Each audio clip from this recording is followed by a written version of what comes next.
হইয়া আমায় দে রে দে ছাড়িয়া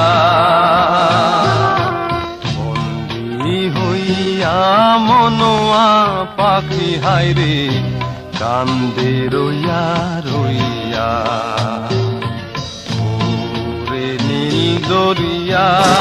Welcome to Bangladeshi trainers. Get units, get together. Let's do this. I welcome everybody. We are a little bit late tonight, so we have to shortcut couple of things. First one is going to happen for some watch, then the national anthem. After that, we are going to skip the familiarization. Hopefully, last 2 days we have done enough celebration, and we have a little bit time using other programs to familiarize ourselves.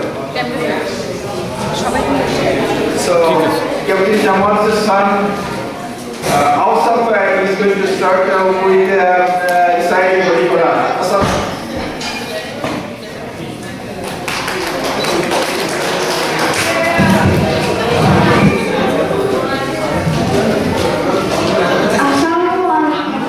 My name is Elsa.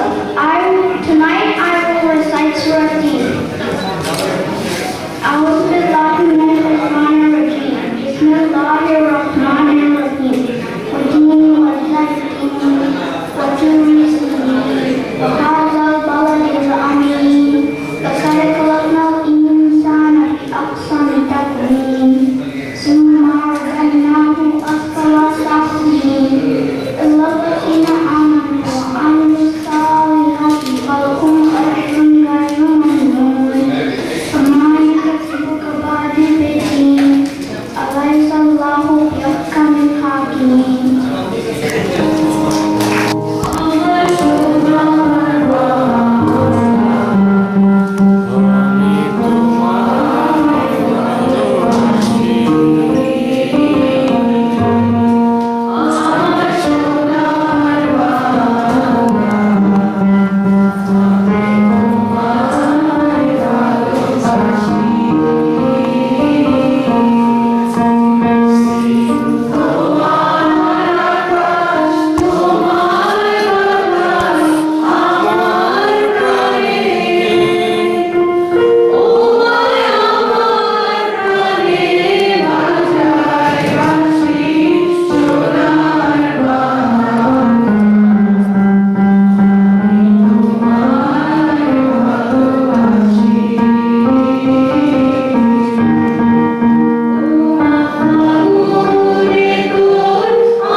This part is for the speeches. There will be speech given by Delhi side. After that, Khairul, then Abrar Iqbal, then Humayun Kabir, then Good evening. How are you? Fine, sir. You are enjoying? Yes. Okay. Today, do you know there are a lot of changes happening in this modern world, especially in marine industries and power plants. Long ago, we have seen the changes from steam to liquid fuel engine. Now, the major change will be liquid fuel to gas fuel, which will be game changer for marine industry. My company, named Horsevilla, the leading solution and power service provider, has successfully introduced gas as well in large engine. Switching to gas engine has been going on over a decade. Now we are seeing transition in gas in large two-stroke engine, and the first engine is Horsevilla RD-Flex 50GF, and which will be delivered in third quarter of 2014. The working principle of the dual fuel engine is electronically controlled common rail technology for fuel injection as flex engine. Only difference is gas engine operate auto cycle and lean burn principle. The gas is mixed with air before intake out during the air intake period.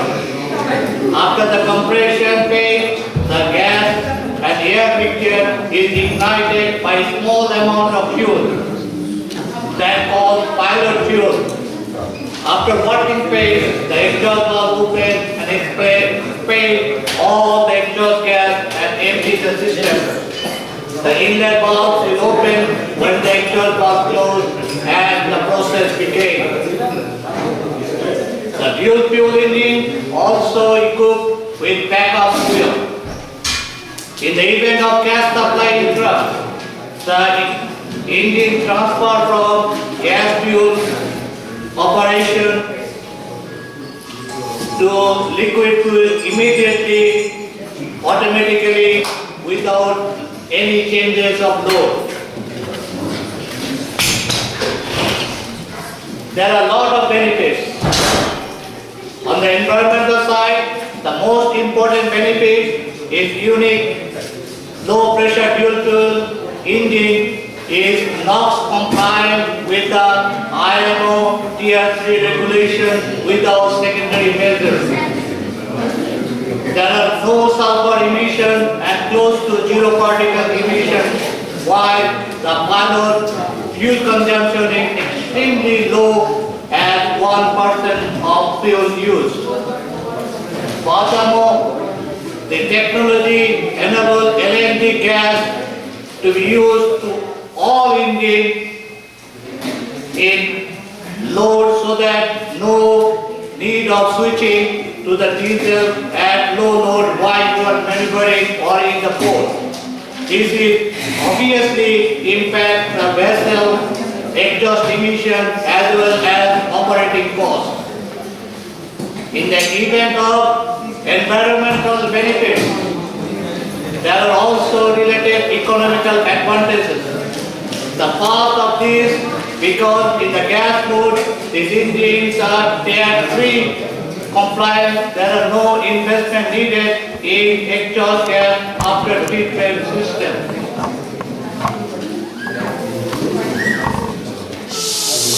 Compared to the other technology, study shows that the low pressure gas fuel engine offers capital expenditure, that is capex reduction to 15 to 20%. On the operation expenditure side, that's OPEX, its ability of low pressure dual fuel engine to operate on the gas at any load, including idling and maneuvering, therefore reduce the cost. By successful development of these best-in-time environmental friendly marine two-stroke low pressure dual fuel engine is easier handling and safe operation. Adding to this advantage is less investment for achieving the Tier 3 environmental backed by proven long-term dual fuel experience. This latest engine is being discussed as a game changer in the marine two-stroke field. This is a commendable achievement by the Ursula in continuous striving for and really regularly contribute to keep the environmental clean for the future generation to breathe easily. Thank you.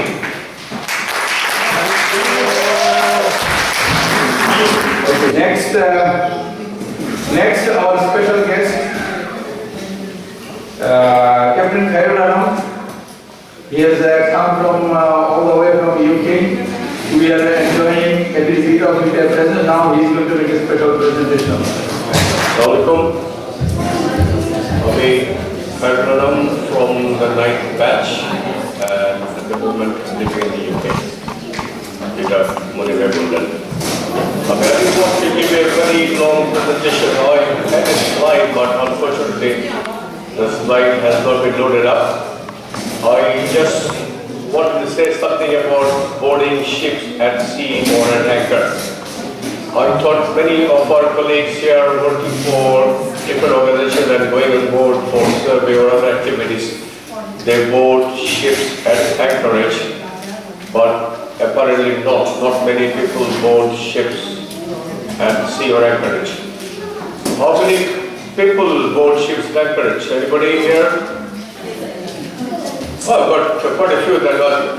In that case, I just wanted to say, you take special care because we know quite a few people lost their lives. Like Captain Ghulam Sarwar from 7th batch fell off while transferring from gangway to the boat for going ashore, and his body was found two weeks or 2 days later. He just lost his life because he was not wearing a life jacket. That's the main problem. Same Captain Ansari, is it from 16 batch, Hassan? Captain Ansari? 12 batch, sorry. He also lost his life because he was going to Chittagong anchorage for serving a vessel, not wearing life jackets. He fell off, slipped off the ladder, and his body was again found 2 days later. If he was wearing a life jacket, he would have been hopefully alive today. So there have been a lot of accidents, incidents. I was going to show you a picture. I don't know whether you can see it from here or not.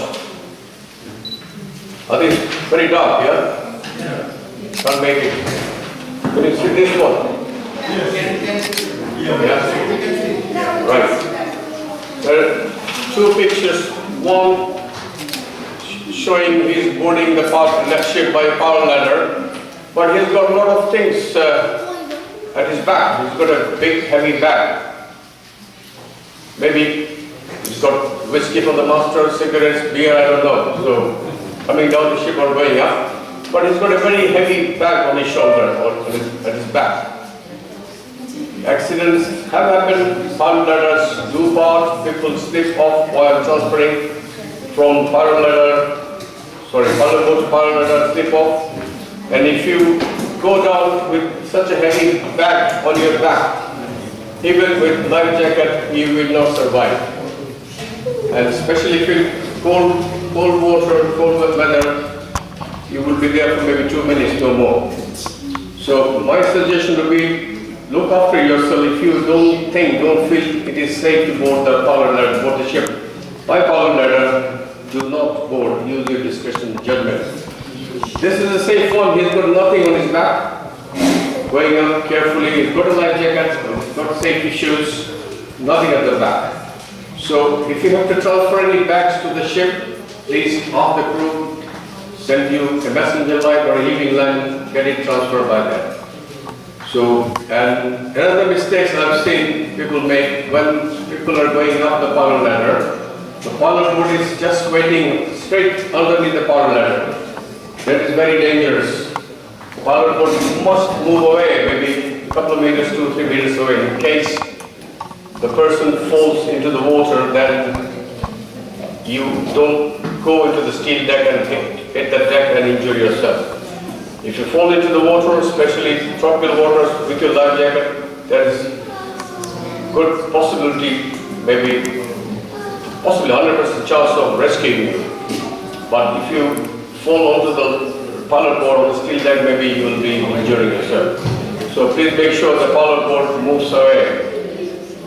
Even in cold water, if you are wearing a life jacket, pilot board can come and pick you up in 2 minutes, but then the pilot there is a fair chance of survival.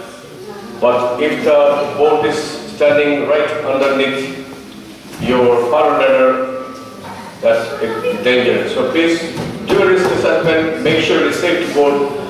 Pilot ladders, check the inspect the pilot ladder, see if it's safe to do so, and most important part is communication. Talk to the crew. Ask them, is it okay to board?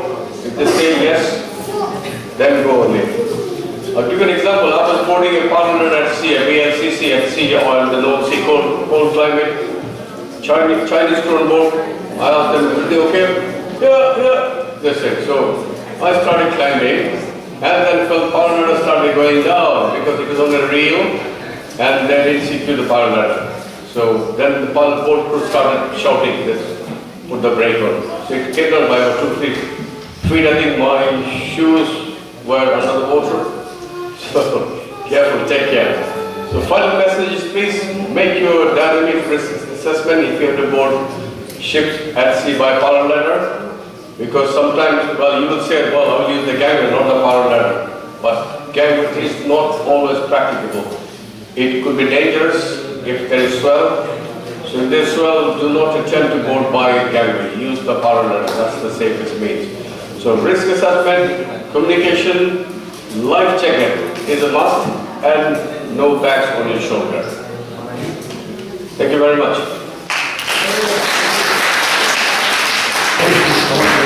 Excellent presentation by Captain Karurama. Next presentation is by Abrar Iqbal, son of engineer Shaheen Iqbal. It happened to be he has visited Military Academy recently, so he's going to share some of his My presentation is going to be on my recent visit to the Marine Academy. Here's how I'm going to start, right? Every single problem that I've ever had in life, whether it be in school, out of school, extracurricular activities, sports, or anything to do with life at all, and anything that I've discussed with my dad, he somehow magically managed to relate it back to the Marine Academy. I have no idea how he does this, where the link is, or how I fail to see the connection, but somehow my problems have been solved every single time. Given that, the trip started obviously on a plane, and I went to Bangladesh last summer. Most of my time was spent in Dhaka, but we did plan a trip to Chittagong just to see the Marine Academy and other, like, just the family that I have in Chittagong, right? So I remember specifically being on the plane, and my dad had the window seat, and he pointed to the river, and he said, "Look, that's Gornapuli River. Very important river in Bengali history and whatnot, and I should be observing it." I look at the window, I see a very, very big river, pretty muddy, with boats lined up along the port, along the sides of the boat. And he said specifically to me that he knew that one of those boats he was pointing to was either Banglar Robi or Banglar Muni, meaning that, now like this Banglar Robi is very important to me because during the time when I was 6 months old, I actually sailed on Banglar Robi. Now, I may not have any specific memories of it, but I will show you pictures like this one right here. Now, this is the most recent picture that I have, showing my mother, my brother, and I in front of Gornapuli River, and that's Banglar Robi in the back. Now, that picture is very significant to me because that's a ship that I sailed on when I was 6 months old.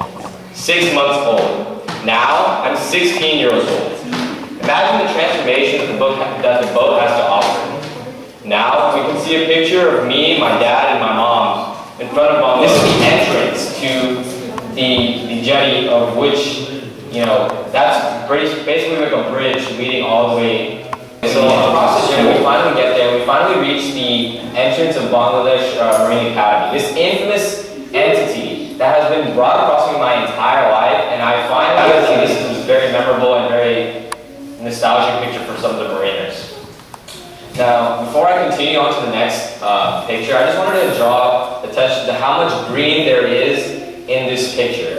Now, although insignificant, imagine where we are today. America, specifically New Orleans, inside of a room with fluorescent lights, standing on a tile floor. Where in America are you going to find like no industrial lights in a man's bungalow? And if you look closely enough, you can see his wife on the balcony and she's kind of looking at us and saying hi or whatever. That's pretty much all there is to that picture. Next picture.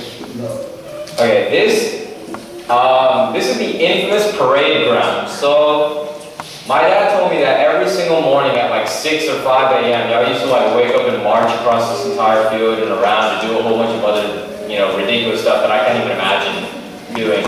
So I can imagine this is also a very nostalgic picture, as maybe you can imagine getting up 6 a.m. in the morning to go march across this field, or maybe you can run across. You can imagine.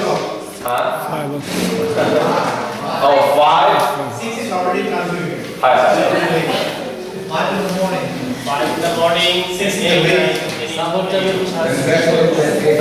Okay. So after exploring a little, we can finally meet the commandant, who's Mr. Sajir Hussain.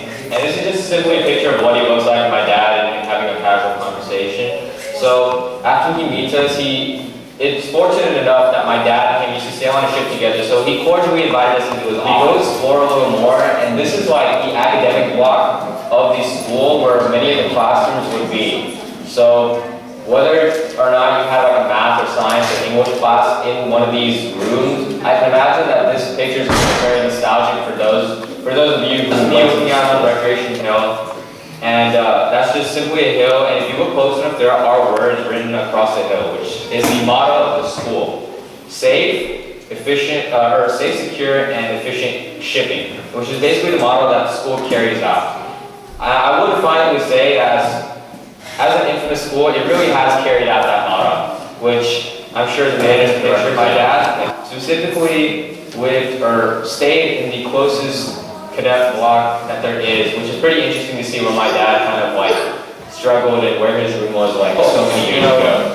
Look at it, take a picture of it, glance at it, do whatever you want with it. Just make sure that you have read it at least once so it's stuck in your head forever. Because although my presentation is done, the legend of Marine Academy isn't. Because it will go on forever and ever and ever, as long as students continue to go, strive, and as the school expands into hopefully something more. That's why we're all here today, right? That's why we're all gathered in one specific room as you hear me speak about Marine Academy. And it just goes out to say that, now I realize this school really does have a lot to say. Thank you. Thank you very much, Abraham. Though you did not go to the Marine Academy here, to everybody, the younger generation as well as all of us, for your Marine Academy life. One small thing I will share with you. It was 1966. I am from 4th batch. We had to report to the other side of the river. We went from different places, and there's a beautiful boat waiting for us. We finished our intermediate that time, and we are all dressed up, going to Marine Academy. Everybody got their suitcases and this and that, mother, father, auntie, nana, everybody gave all kinds of stuff, so we carried everything, so that we have enough things to go. You saw the little jetty over there?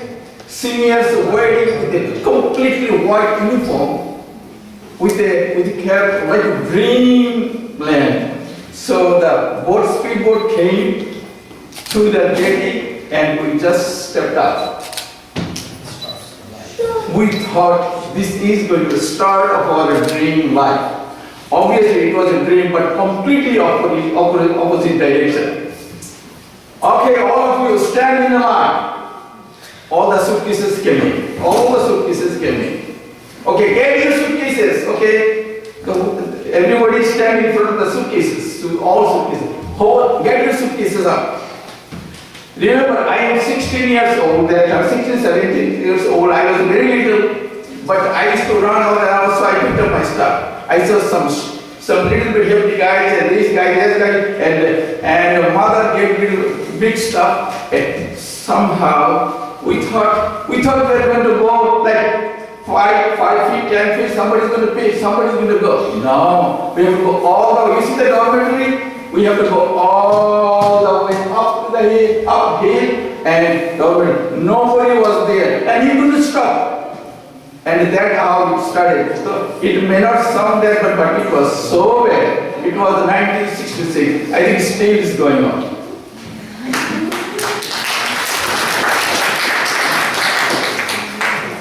Okay, next presentation by Humayun Kabir is going to talk about a little bit of American theory of ship life.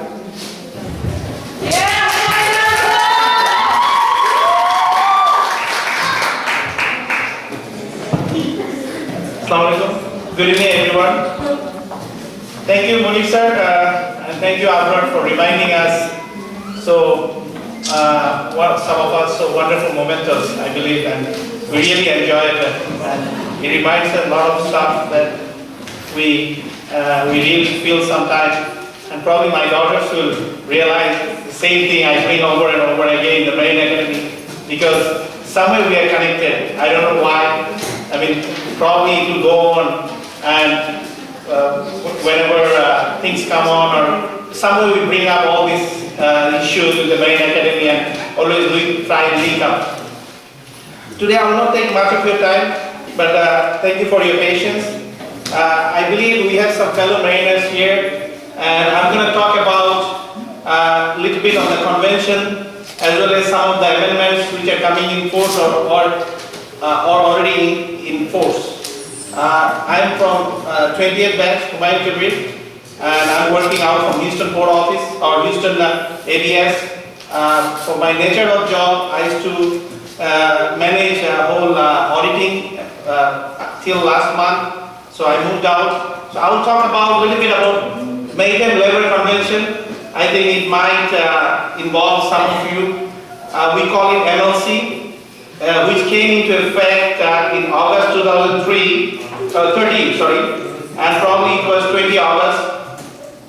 It is applicable to 500 gross tonnage and above, and those are fellow mariners, those are involved with surveying and auditing, and as well as vetting the ship. They know this is a new document came into force. It is required for vessel, it is mandatory for 500 gross tonnage and above. It is a statutory document which is to be done on behalf of the flag and engage in an international voyage or fly the flag of one country and operate from a port or between ports in another country. It requires a Marine Labor Convention certificate. Having said that, 500 gross tonnage and below also required to have MLC convention requirement. That means those 500 gross tonnage and above will have the requirements, and they have to comply with Maritime Labor Convention, and they have to have a certificate. On the other hand, 500 gross tonnage and below is only required to fulfill the requirement. So what will happen when the ships will go to the port? Then they are subject to port state and flag state inspection. The key documents for this convention is, we call it Declaration of Marine Labor Compliance, which is DMLC Part 1, which people are going on board, you will see this is a document referring to MLC convention and issued by the flag state.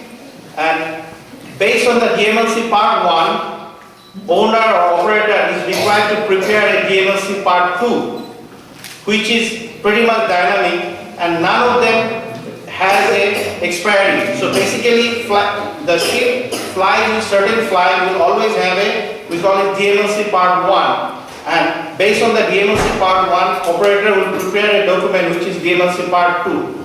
The documents required basically is DMLC Part 1, DMLC Part 2, Seafarer Employment Agreement, which is SEA, Collective Bargaining Agreement, CBA, and the inspection or audit takes place. Scope include 14 areas of inspections and certification, and 5 areas of inspection only. You may have, those people are going on board, may have seen some of the documents coming into force, like newer vessel has to comply with MLC 2006. The older one, existing one, is complying with 92 and 133. An existing vessel not constructed to ILO 92 and 133, they have to get an exemption or a minimum requirement or requisite from the flag state in between to comply with the requirements. So in short, the ships or facility which is 500 gross tonnage and above, which we all know mariners, 500 gross tonnage and above, we have to have a Marine Labour Convention certificate, which is a combination of DMLC Part 1, DMLC Part 2 and some other requirement. It also gives the seafarer what do you call it,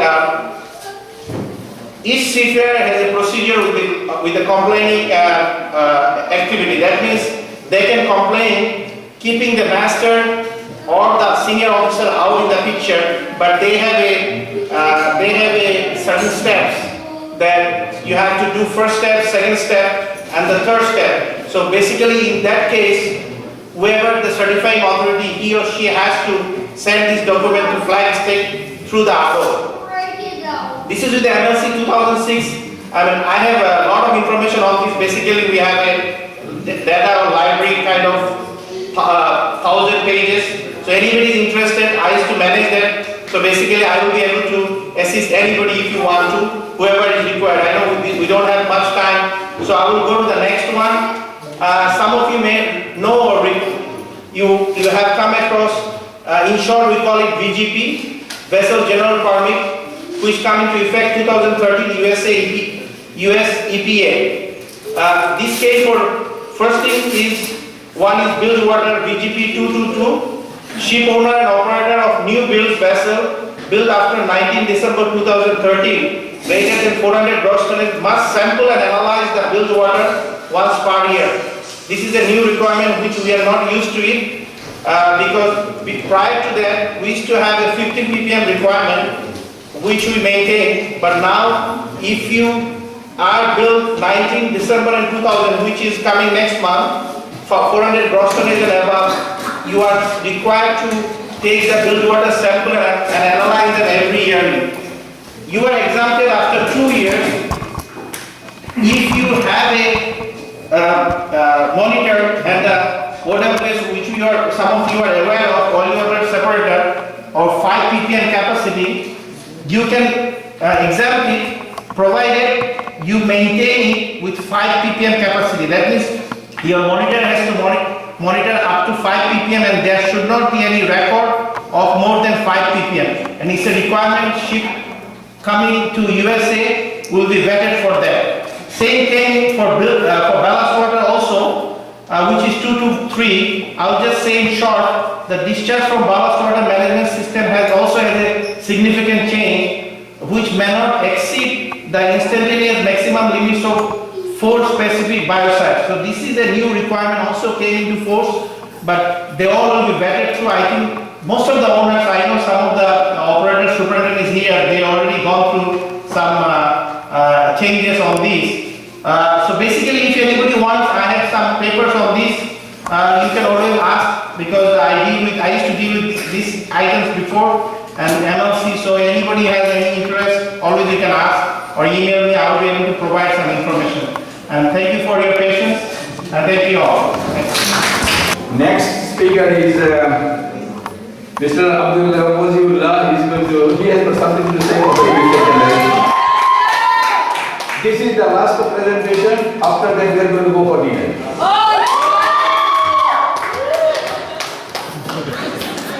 Good evening. Assalamualaikum. Rodi, namaskar.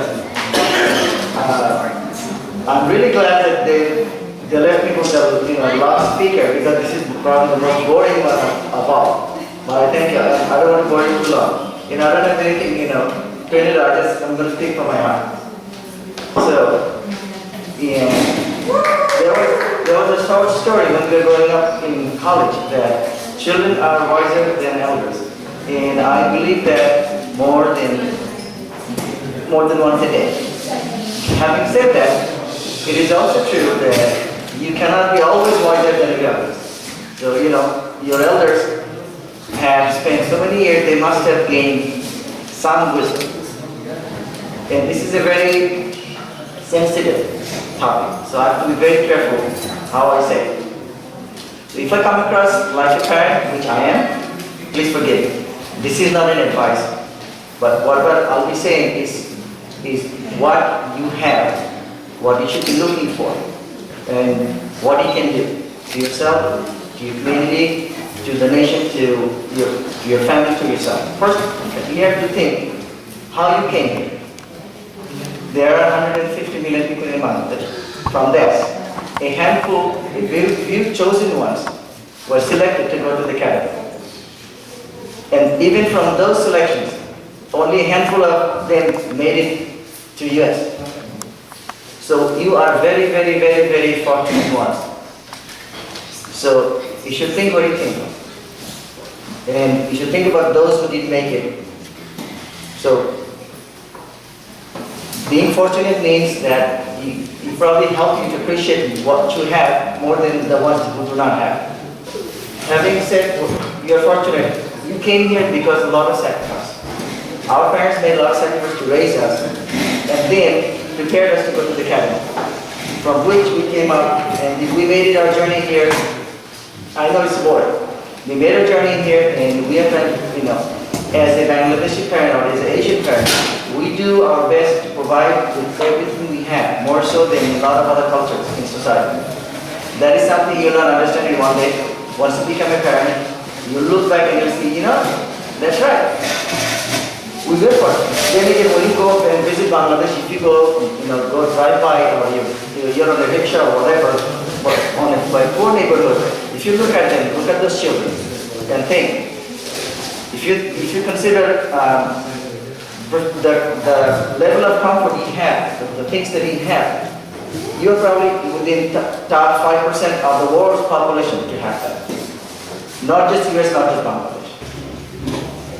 That's a very, very thin market in this world. Okay. There is a band it's an older band in the 80s called Michael and Ken. And they had a song called In the Living Age. The theme of the song is there is a generation gap between our parents and us and our seniors. The person who wrote the song, he actually did sing the song. The idea is every generation blames the one before because we think our parents made all mistakes. And I'm sure some of you would say, oh yeah, and it's natural. However, even we blame them, when we become parents, we see ourselves differently. Then we realize, no, they are not so bad. Because given the fact that whatever choices they have, the limitations they have, they did their best to handle the situation they have come across. And you do the same. So in our lifetime, we should try to say that, all the things we want to say. Because when we die, we're gone. It's too late. So, if you want to say, you love your parents, you appreciate what they did, you need to continue saying that in your lifetime, before you even become a parent, or even when you become a parent, before your parents leave this world. So I'm sorry I'm being a little spiritual, but it's part of life. Our parents raised, gave birth to us, then they moved on, they left, we'll be living someday, you'll become parents, and you'll be living, circle of life. Okay. Oh, one other thing. Given the influence of what we have, not only in the US, even in Bangladesh, you see, we tend, especially to my younger generation, we waste a lot of things. Water, paper, everything. When we were growing up, we used to have this one pencil, and the pencil was this big that we couldn't even hold. We were not getting a second pencil. Now imagine how many pencils you have. Okay? So I tell my children, and They are my daughters are giving you face, making face. I understand that. So you don't appreciate that until you don't have. So if you see, like at Christmas time, you donate a lot of stuff, stationery to children, those who do not have. Even in this country, a lot of parents cannot afford all of this. There are people in the shelters. So if we can try to be more, less wasteful, we're going to help ourselves and help the community. And on that, there's a story, true story. There was a group of Bangladeshi people went to Germany. They were eating at a restaurant, and they ordered a lot of food, typically what we do. They ordered a lot of food, they ate just a little, and they were about to leave. They paid the bill. One of the ladies next table saw that. She called the cops. The cops came and gave them a ticket. You know why? I paid for it. Yes, you did. But this food comes from the society. Somebody has to grow that food. Okay? And you're depriving the other people who cannot have it. You can do that. If you buy the food, you eat it. Or you take it home and you eat it. We live in the United States. We don't have that kind of rule. But I know we should have rules like that. It will force us to become a little bit more cognizant of what we do. In water, when we in the kitchen, when we wash our dishes, we turn the water on, it's running. We don't care because we can afford to pay the bill. But I have been fortunate enough to be in places like in Iraq, in Afghanistan, one more minute, where people have to walk with a pitcher on their head, a couple of miles to get the drinking water. Here we have the luxury, we leave the water on, we take a shower for like 2 hours. I mean, yes, it's okay, nothing wrong with that. We can afford it. But we have to think about it. We do not have. Okay? Okay. One last thing. What I'm going to say now. You guys have best of both worlds. You have the good things from our culture, and we have picked up a lot of all the good things of this society. So you can build a bridge between East and West. So I'm going to leave you with one last thing that I hope you're going to continue building a better world than the one we're going to leave behind. Thank you very much.